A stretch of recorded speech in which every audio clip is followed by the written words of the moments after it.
Mojo Concerts. De grote namen achter festivals als Pinkpop, Lowlands en Noordzee Jazz.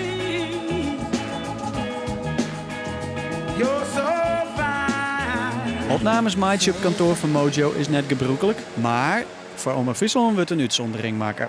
We beginnen dus eerst maar eens even met een roenleiding Trabettes. Dit is een oud bankgebouw, is het ooit west.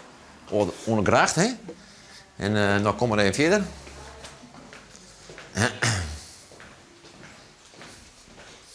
Dit is uw bankje, dan mag je altijd even zitten gaan.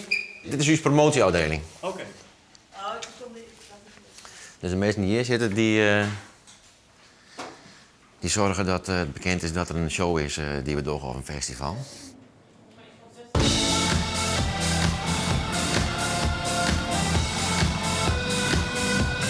Hek van een bedrijf als Mojo is de muziekwereld verloren. Het is nogal een verschil natuurlijk als je optreedt om die plaatje te promoten of wanneer je zo zegt van ja, mijn inkomen hing het er van nou. Dus de financiële factor is vele malen hoger worden en groter worden. Dus dat heeft natuurlijk consequenties voor u. Dus je hebt stelt met bands en acts en artiesten die spelen wel op alle dingen die je hem organiseren. Ja, dat is niet wat zeker is, ja. We hebben het drokker, maar de boel zit ik meer onder druk, om het zo maar te zeggen.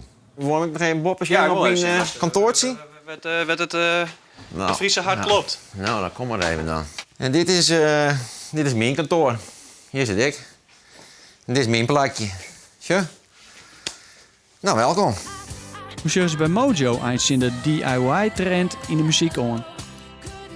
De kunst van het werk wat wij doen is dat alle ontwikkelingen gewoon heel goed in de gaten hoort. En als je dan merkt dat er een aantal initiatieven plaatsvinden die interessant zijn en waar het publiek in geïnteresseerd is, en dat willen wij natuurlijk graag volgen en ondersteunen.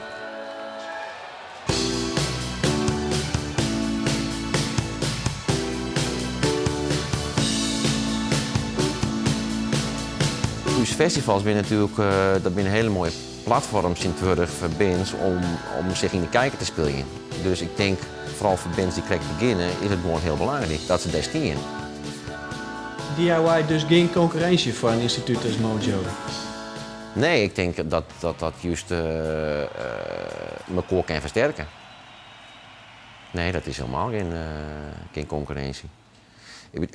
Er is gewoon een levendige muziekbusiness nodig, waar vol in gebeurt. Als dat helemaal verstart is, ja, dan hebben wij natuurlijk, dat is voor u funest. Dat ken niet. Maar je denkt altijd van een concertorganisator, dat is alle keer natuurlijk heel mooi en celebrities, bla bla bla. Maar wij gaan hier gewoon in de keuken met gewoon een stukje bolensmarens, ja? En daar is de koelkast en hier hebben we de koffie uit. Ik denk dat het een hele interessante tijd is. Ik leid tot een hele hoop verrassingen. En dat het dus niet meer zo is dat alles omgestuurd wordt door een aantal managers bij een grote platenmaatschappij. Die zeggen van nou dat bandje, dat gaan we groot maken en dat bandje niet. Maar dat nou toch het publiek zelf dat meer kan bepalen.